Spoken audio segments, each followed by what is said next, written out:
한자여기 낱말 이야기 398번째 시간입니다. 네, 이번 시간은 꽃나무 이야기 3번째 시간입니다.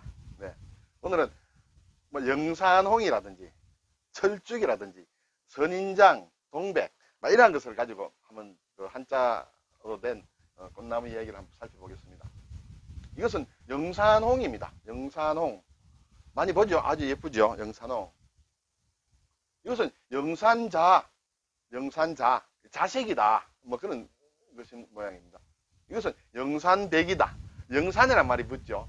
네. 영산홍은 비출영이다. 영화를 한다. 영화 비출 때 영화 비춘다 하는 뜻이에요. 산은 이렇게 외산이다. 붉을홍 이렇게 되겠습니다. 글자는 비출영은 날일자. 네, 뭔가 그림자를 비춤으로 날일이 되겠죠. 그리고 가운데 앙이에요. 자, 가운데 앙과 날일이 합쳐서 뭔가 비춘다. 햇빛이 비출 때는 햇빛이 있어야 되겠죠. 이 가운데라는 것은 사실은 모양이 이렇게 되겠습니다. 큰 대자가 있습니다. 사람의 큰 대자는 사람이 팔다리를 벌린 모양인데 여기에 요거 목에 사람의 목에 이렇게 족쇄를 채운 거예요. 뭔가 그 형태를입니다. 사람의 목을 이렇게 딱 가뒀다. 그 가운데에 있는 거죠. 목에 이렇게 죄수들에게 나무로 된 틀을 덮어 씌운 모양이다. 이렇게 생각하는 사람이 있습니다. 그래서 그것이 가운데다. 어쨌든 비춘다는 뜻이 되고, 매산은 이제 산을 뜻하죠. 네, 붉을홍은 가는실사, 가는실묘의 장인공입니다. 자, 뭐 색깔을 얘기할 때는 실과 관련된 실에 물감을 들인다든지 이렇게 많이 이렇게 생각할 수 있습니다. 그리고 장인공이라는 것은 꼭 장인이라기보다는 어쨌든 상당히 위아래에 폭이 있다, 깊이가 있는 것이다. 이래서 물감을 깊이 들인 것이다. 물론 그것이 물감 깊이 들으면 뭐 전부 붉은색만 되느냐, 뭐 다른 색도 깊이 들을 수 있지 않느냐 이렇게 보겠습니다만, 어쨌든 이 발음도 좀 가지고 오고 막 그런 뜻으로서 물을 깊이 들은 색깔이다 해서. 자, 그런데 문제는 영산홍이라는 게 무슨 글자, 무슨 뜻일까라는 것을 제가 많이 찾아봤습니다만 직접 제가 만나지는 못했어요. 그 설명을 제대로 한 게. 제가 생각하기에는 산을 붉게 비춘다. 영산홍이 산에 쫙 퍼져 있으면 산이 붉게 비치겠죠. 그리고 여기에 영이라는 것은 비춘다는 뜻도 있지만 덮는다는 뜻도 있어요. 산을 붉게 덮어버리는 그런 꽃이다. 이렇게 생각하면 어떨까 싶습니다. 제가 여기에 대한 정확한 학자들의 설명이나 이런 것을 제가 찾지를 못했습니다. 네, 그래서 어쨌든 영산홍, 영산백, 영산자 할 때는 이 비출영을 쓴다. 이렇게 되겠습니다. 자, 이 영산홍과 진달래와 철쭉은 구별하기가 쉽지는 않습니다. 저도 자세히 보고 이렇게 해봐야 뭐 구별이 조금 가능할까 이렇게 되는데, 이 철쭉이란 말이 이제 비슷하게 닮았죠. 예쁘죠. 근데 이것은 한자로는 이렇게 척촉이라고 쓴다 이거죠. 척촉. 이것이 변해서 철쭉이라고 됐다. 그러면 척촉은 무슨 뜻인가? 머뭇거릴 척이다. 머뭇거릴 촉이다. 머뭇거린다는 것은 나아가지 못하고 그 앞에서 이렇게 서 있는 그런 것을 얘기합니다. 한번 상상을 해보세요. 왜 철쭉꽃을 보고 머뭇거리고 있을까요?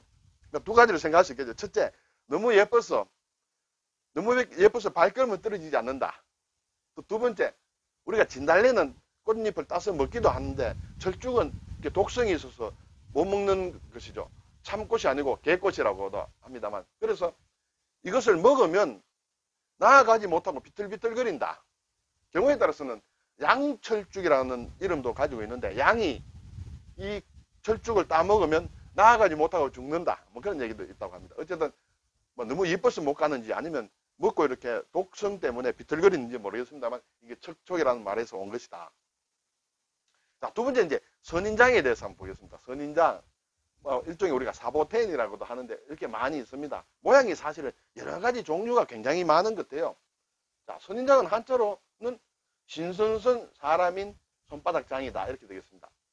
신선은 우리가 보지는 못했습니다만은 신선의 손바닥과 같은 것이다 이렇게 되겠죠. 자, 손이라는 것은 사람의 손이 이렇게 갈래가 많은데 이거는 여기는 주로 일자입니다만 가지가 이렇게 많이 손 모양으로 이렇게 나와 있는 그런 것도 많이 있지 않습니까? 거기에서 이름이 오지 않았나 생각이 됩니다. 어쨌든 신선의 손바닥과 같은 것이다 이렇게 되겠죠. 신선은 산에 사는 사람이 신선이에요.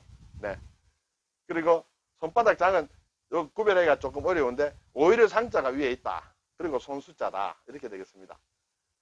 전에도 제가 몇 번 설명을 드렸습니다. 그런데 이 사보텐 선인장은 폐왕수라고도 합니다. 폐왕은 뭐냐? 우리가 항우할 때 폐왕별희 같은 것에서 나오는데 패자를 얘기합니다. 패자. 진 사람이 아니라 패권을 잡은 사람을 얘기합니다. 그걸 폐왕이라는데 어쨌든 그러한 나무다 해서 폐왕수. 주로 중국에서 많이 쓰는 모양입니다. 우리도 이런 폐왕수를 국어 사진에 올려놓고 있습니다. 그리고 또는 선인장을 사보텐이라고도 합니다. 그렇죠? 이 사보텐은 일본 말이라고 볼 수 있습니다. 그럼 왜 이 사보텐이라고 하느냐?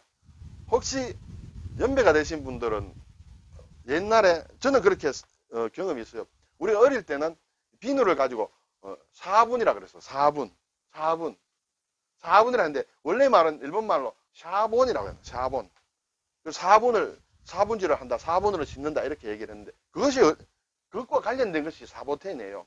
그러면 4분이라는 것은 비누를 얘기하는데 이것은 이제 로마에 보면 그 사포산이라는 곳인데 사포 언덕이 있는데 거기에서 이제 신에게 제사를 지낼 때 양을 잡아가지고 이제 제사를 지냈는데 그 아래 꼴짝이 사포 언덕의 아래에서 이렇게 빨래를 하다 보면 여인네들이 빨래를 하면 비가 오는 날에는 빨래가 이렇게 거품도 잘 일고 잘 지워졌대요. 그래서 자세히 보니까 그 산의 언덕에서 양을 이렇게 희생제물로 태우지 않습니까? 그러면 양의 기름이 있고 그리고 태운 재가 있죠. 그것이 떠내려 와서 이렇게 잘 세탁이 잘 되더라. 거기에서 이제 비누라는 말이 나왔다. 비누. 영어 소프. 그렇죠?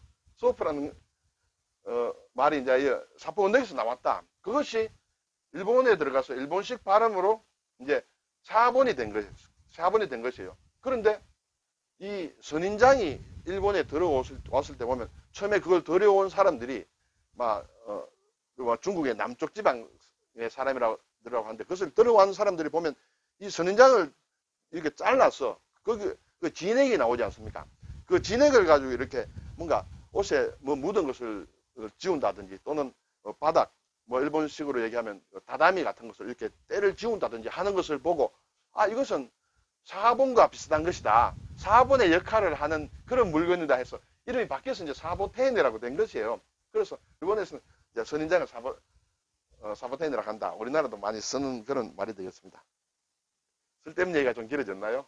이런 게 있다. 그냥 심심풀이 상식으로. 예. 저는 선인장을 생각을 하면 용설란이 생각이 나더라고요. 왜냐하면 어릴 때 선인장과 용설란을 구분을 잘 못했는데 완전히 다른 것이죠. 이런 것을 볼 수 있습니다. 이것은 용설란이다.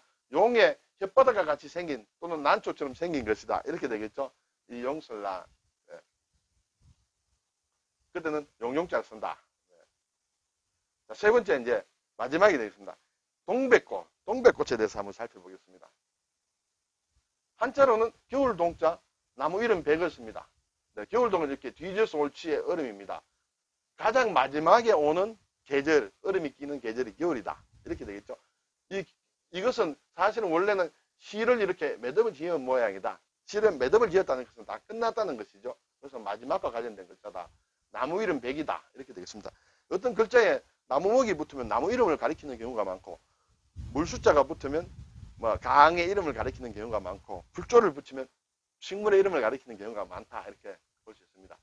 근데 이게 동백이라 하면 생각나는 것이 이제 베르디의 오페라 라트라비아타라는 그런 것이 생각이 나죠. 라트라비아타는 이 글자 그대로 보면 뜻이 타락한 여자다. 길을 잃은 여자다. 이런 뜻이 되는데 이 베르디가 오페라를 작곡할 때 듀마의 소설 이런 제목이 있습니다. 프랑스어입니다. 네, 이것은 이제 굳이 해석을 하면 동백꽃의 귀 부인이다. 이 작품을 보고 이 소설에서 이제 오페라를 만들어서 오페라의 이름은 라트라비아타고 듀마의 소설은 굳이 해석하면 동백꽃의 귀 부인이다. 이것은 이제 일본 사람들이 번역을 했어요. 어떻게 번역했냐? 춘이라고 번역했어요. 이 춘자는 일본에서는 동백을 얘기합니다. 근데 우리나라에서는 동백이 아니라 참죽나무라고 나무의 이름이에요. 어쨌든 일본에서는 먼저 번역을 하다 보니까 춘희로 번역을 했어요. 그럼 동백 아가씨가 되겠죠. 동백꽃의 귀 부인이므로. 그런데 우리나라 사람들은 그냥 막 갖다 공짜로 막 갖다 쓰는 경향이 좀 있어요. 검토도 잘 안 하고. 그래서 이것을 그냥 동백 아가씨로 번역하거나 또는 춘희로 번역을 했어요. 춘희로 그냥 그대로 갖다 쓴 것이죠. 그래서 이 라트라비아타의 이름이 춘희일 때도 있고 동백 아가씨일 때도 있고 그렇습니다. 그런데 이 그대로 갖다 쓰면 우리식으로는 뜻이 안 통해요. 나무 이름이 뭐노? 그 참중나무란 딴 나무의 이름입니다. 동백나무가 아니라. 네, 막 그런 것이 있다 하는 것이죠.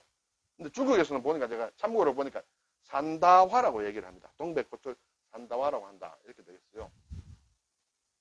오늘 몇 가지 식물을 살펴보았습니다. 영산홍, 영산백, 영산자 있죠? 선인장, 폐왕순을 한자 글쎄 안 됐네요. 예. 용설란, 춘희, 동백 이런 걸 한번 살펴봤습니다. 다음 주에 또 몇 가지 가지고 나오겠습니다. 수고하셨습니다.